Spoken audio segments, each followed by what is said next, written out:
শুভ জন্মাষ্টমী তোমাদের সবাইকে। আজকে আমি আরেকটা ব্লগ নিয়ে তোমাদের কাছে এসেছি, জন্মাষ্টমীর ব্লগ। আজকের দিনটা আমরা কি করে কাটাই, কি করি, কিভাবে সেলিব্রেট করি তোমাদের সবার সঙ্গে শেয়ার করছি। তাই তোমরা দেখতে থাকো, আর যদি ভালো লাগে তাহলে প্লিজ একটা লাইক করে দিও, আর কমেন্ট তো অবশ্যই করবে। তোমাদের কমেন্টের আশায় আমি থাকবো। তোমাদের সবার কমেন্ট আমার জন্য সত্যি খুবই গুরুত্বপূর্ণ, তাই প্লিজ প্লিজ প্লিজ একটা লাইক আর কমেন্ট অবশ্যই করো।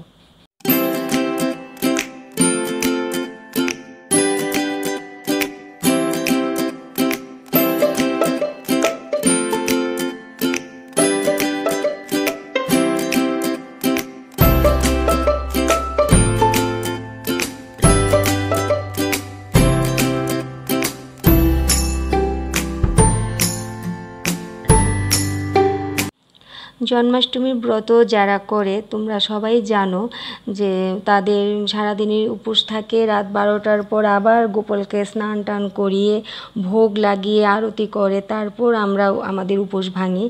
পুজোর দিনটা সারাদিন খুবই ব্যস্ততার মধ্যে যায়, তারপরেও আমি যতটুকু পারি ততটুকুই আমি ক্যাপচার করার চেষ্টা করেছি। আশা করছি তোমাদের ভালো লাগবে। তোমাদের কমেন্টের অপেক্ষায় রইলাম। তোমাদের সঙ্গে একটা কথা শেয়ার করতে চাই।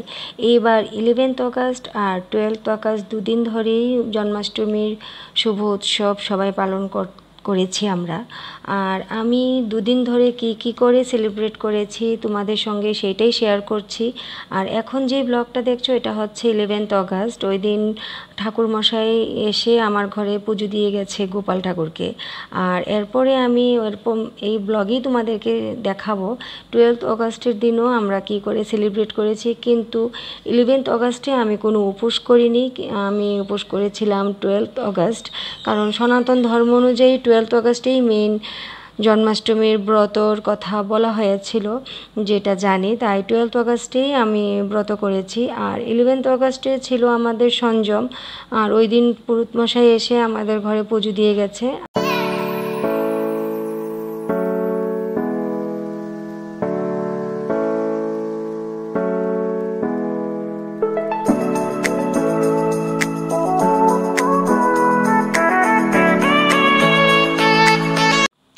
এখানে আমার গুনগুন মা রেডি হয়ে গেছে, আজকে জন্মাষ্টমী বলে কথা।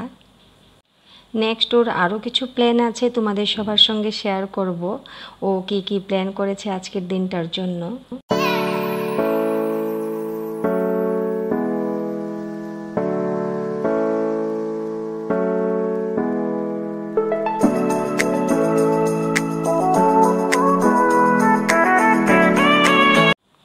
আর এখানে দেখো আমি জাস্ট ইগনোর, কারণ আমার চেহারা ঠিক নেই, আমি একদমই বেমানান লাগছে আজকের দিনে এই সাজে।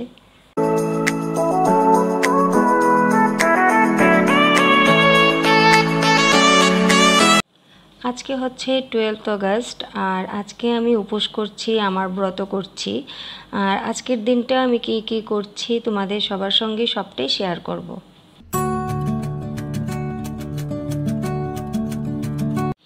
এখন আমি আমার লক্ষ্মীনারায়ণ আর গোপালকে স্নান করাবো, নতুন ড্রেস পরাবো, ওদেরকে নতুন করে সাজাবো। আর আমি আশা করছি তোমাদের সবার ভালো লাগবে এই ব্লগটা।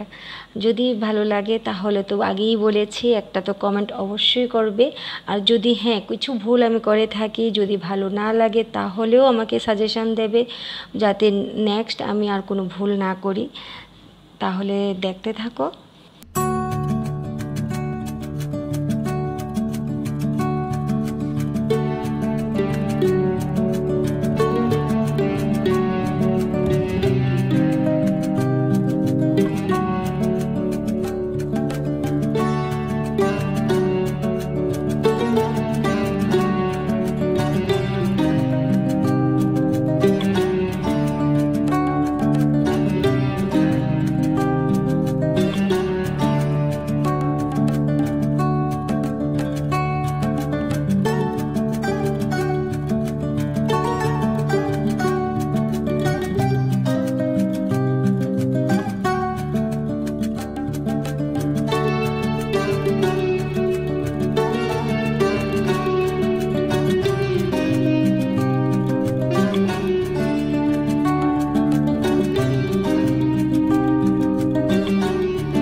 দেখো আমার লাড্ডু গোপাল কি সুন্দর করে সেজে তৈরি হয়ে গেছেন।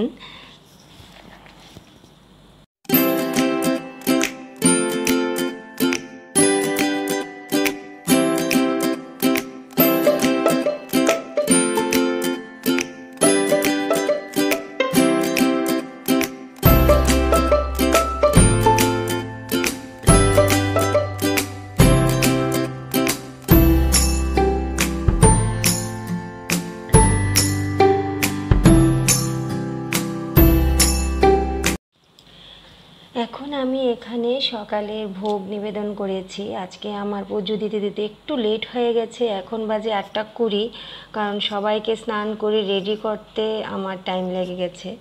আর এরপর আমি দুপুরের ভোগের প্রিপারেশান নিয়ে নেব। আর এখানে আমি বানাচ্ছি লুচি, আর করছি আলু দিয়ে ভাজা। আর এখানে পায়েস বসিয়েছি, এখানে করছি লাউ মুগ।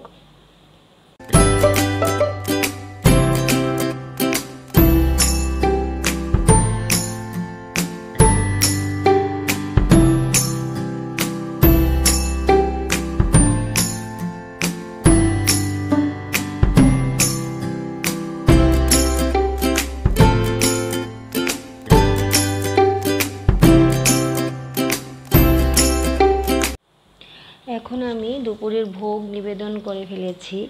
আর এখন প্রস্তুতি হতে চলেছে সন্ধ্যের আয়োজন, রাতে ভোগ কি নিবেদন করব তার আয়োজন।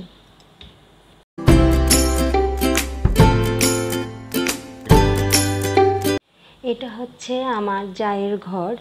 আর আমার জাও পুজোর উপোস করেছে, ব্রত করছে। আর আমরা সবাই মিলেই পুজোটা করি। এখন আমার জায়ের ঘরটা তোমাদেরকে দেখানোর জন্য ঘুরতে নিয়ে এসেছি। আর ওরা ভাই বোন মিলে দুপুর থেকেই সাজসজ্জা শুরু হয়ে গেছে। এখন বসে বসে প্ল্যানিং চলছে সন্ধ্যায় কি করবে।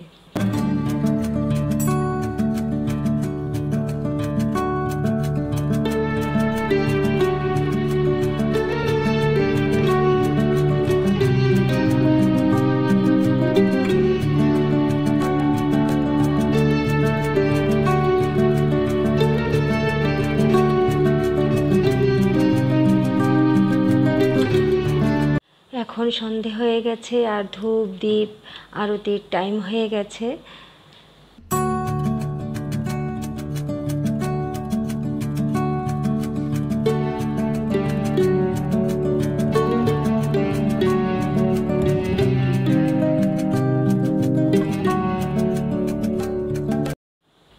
সন্ধ্যার সময় আমি ভোগের জন্য বানিয়েছিলাম মালপোয়া পিঠা, নারকেল নাড়ু, তালের বড়া, আর আলুর দম, লুচি, পায়েস। আর সাথে তো চকলেট ছিলই।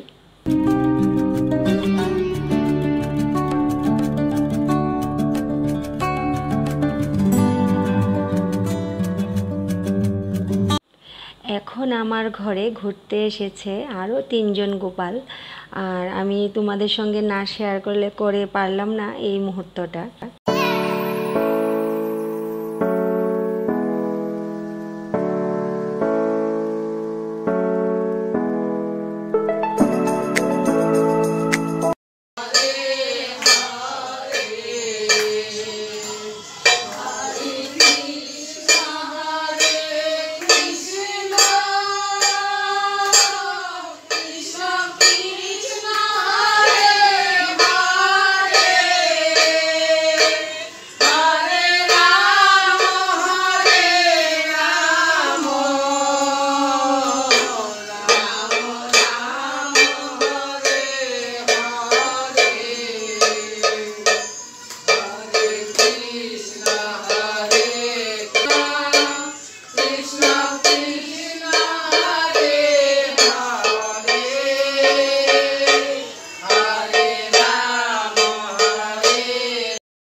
এখানে চলছে ওদের ভাই বোন মিলে একটা ডান্স। ছোট্ট করে তোমাদের সঙ্গে ওই আমাদের আনন্দের মুহূর্তটা শেয়ার করলাম।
এখন বেজে গেছে রাত 12টা, আর আমি আবার স্নান করে এসে গেছি ঠাকুরঘরে।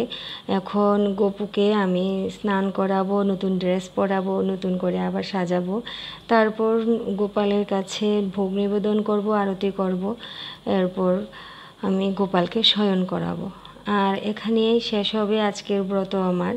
তারপর প্রসাদ গ্রহণ করে তারপর আমি বিশ্রাম করতে যাব।